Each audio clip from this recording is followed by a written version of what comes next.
আসসালামু আলাইকুম ওরহমাতুল্লাহি ওবারাকাতু।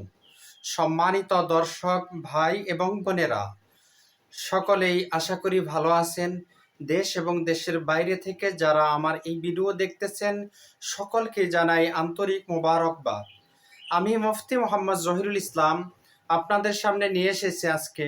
স্বপ্নে যদি আমরা নিজেকে মৃত্যুবরণ করতে দেখি, নিজের মৃত্যু দেখতে পাই স্বপ্নে, তাহলে এর কি ব্যাখ্যা হবে? এই ব্যাখ্যা কি আমাদের ভবিষ্যতের জন্য খারাপ কিছু ঘটতে চলেছে আমাদের জীবনে, নাকি ভালো কিছু ঘটতে চলেছে আমাদের জীবনে? আসুন আমরা জেনে নেই স্বপ্নের ব্যাখ্যার নির্ভরযোগ্য কিতাব থেকে।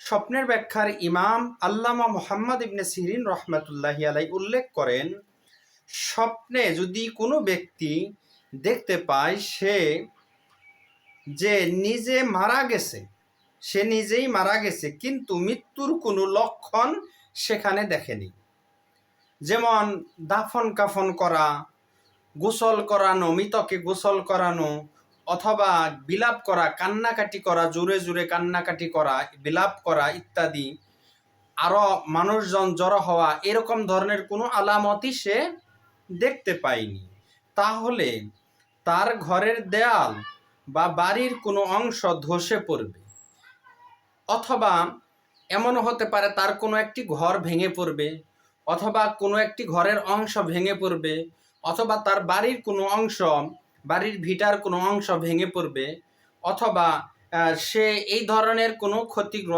ক্ষতির সম্মুখীন হতে পারে।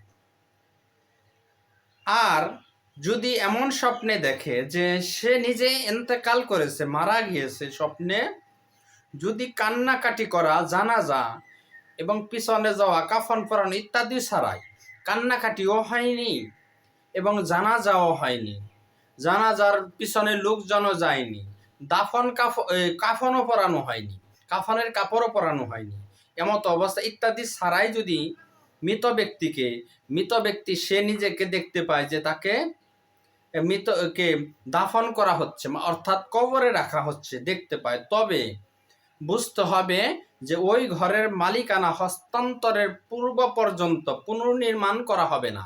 তাহলে বুঝতে হবে ওই ঘর যে পর্যন্ত, এই ঘর বাড়ি বিক্রি না করা হবে সেই পর্যন্ত আর কোনো দিন সে পুনর্নির্মাণ করবে না, যে অবস্থায় আছে ওই অবস্থায় থাকবে।